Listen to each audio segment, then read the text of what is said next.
As a verbal altercation seemingly escalated, a man decided to spit in the face of a fellow subway rider. The subway spitter quickly learned that he had picked the wrong guy, and it was all caught on video. Although the details are few, a video of a subway altercation has made its way around the World Wide Web, drawing attention every time it begins to circulate again. Appearing to show a man spitting on another subway rider not once but twice, the footage captures the moment the subway spitter gets his comeuppance. It's safe to say that he will likely think twice before ever doing it again. According to the New York Post, the incident took place at 34th Street in Manhattan, where a man spat in the face of a fellow Straffinger twice as the doors of the subway car closed. Thinking he was in the clear because his target was still on the train behind closed doors, the subway spitter casually remained on the platform after the attack, making no attempt to flee. He'd quickly learned that was the wrong move too.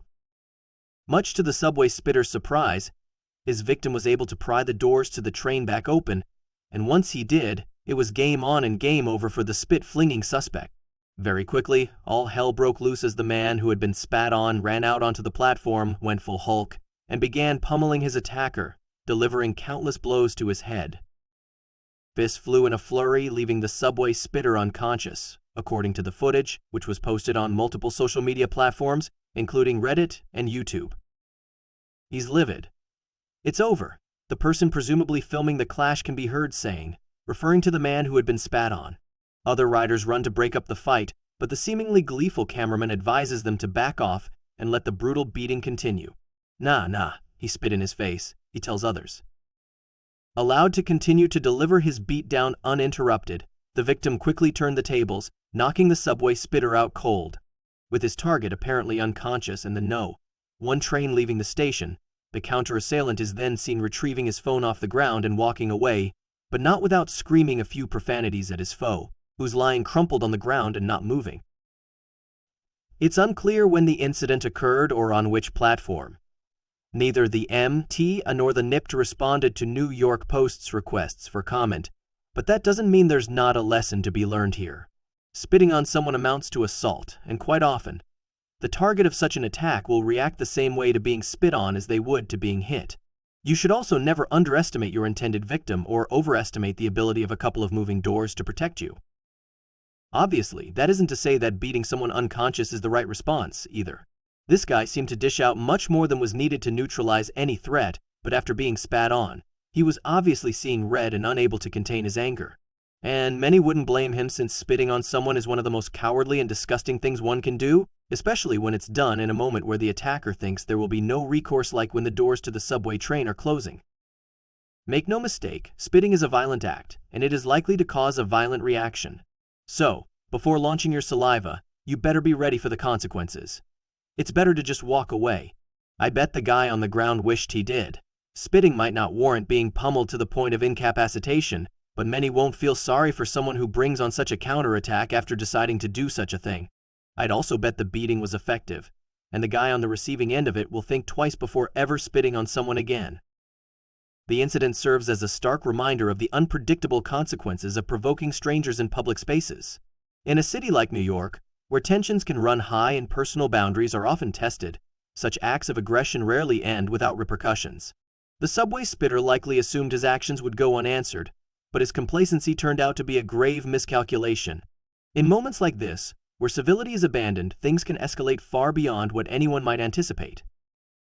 Public reactions to the footage have been mixed, with some viewers siding with the man who defended himself, while others argue that the response was disproportionate. On social media, debates have raged about the morality and legality of the situation. "He got what he deserved," one commenter wrote, while another countered, "Two wrongs don't make a right." Regardless of perspective, the incident highlights the raw and often chaotic reality of human interactions in shared spaces. Incidents of this nature also shed light on the challenges of urban living and the stressors that can lead to such altercations. The subway system, a microcosm of city life, often becomes a stage for both inspiring acts of kindness and shocking displays of aggression. This particular incident underscores how quickly situations can spiral out of control when respect and restraint are abandoned. Psychologists suggest that spitting is one of the most degrading and hostile actions a person can take against another. It's not just about the physical act, but the implied disrespect and dehumanization. For many, being spat on triggers a primal, visceral reaction, one that bypasses rational thought and leads to immediate retaliation. The man who retaliated likely felt not just anger but an acute sense of humiliation, fueling his unrelenting response. While the footage captivated audiences, it also raises questions about the role of bystanders in such situations. Should those witnessing the altercation have intervened earlier to prevent the escalation, or were they right to stand back and let the aggressor face the consequences of his actions? The cameraman's gleeful commentary and encouragement for the beating to continue added another layer of complexity, illustrating the often troubling dynamics of crowd behavior in volatile moments. Law enforcement professionals often emphasize de-escalation as the best course of action in tense scenarios. However, in this case, the immediate and highly emotional nature of the encounter made such a response unlikely. The incident is a clear example of how instinctive reactions can lead to excessive force, turning what might have been a minor confrontation into a dangerous and life-altering event for both parties. For the subway spitter, the consequences of his actions extended far beyond the physical injuries he sustained. The public humiliation of being knocked unconscious in a widely shared video adds a layer of shame that might linger longer than the bruises.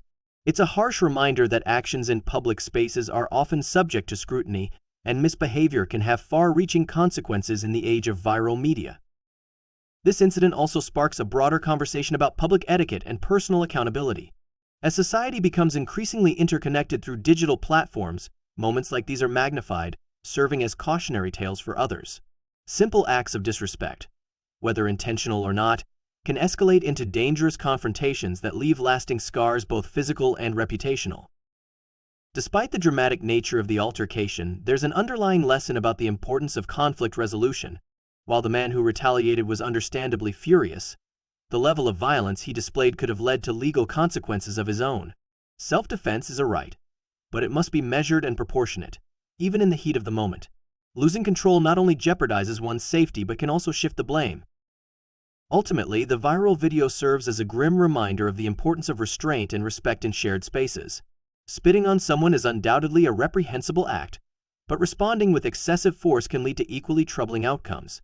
In situations like these, both parties lose, highlighting the need for better ways to handle conflict and protect dignity, even in the face of provocation.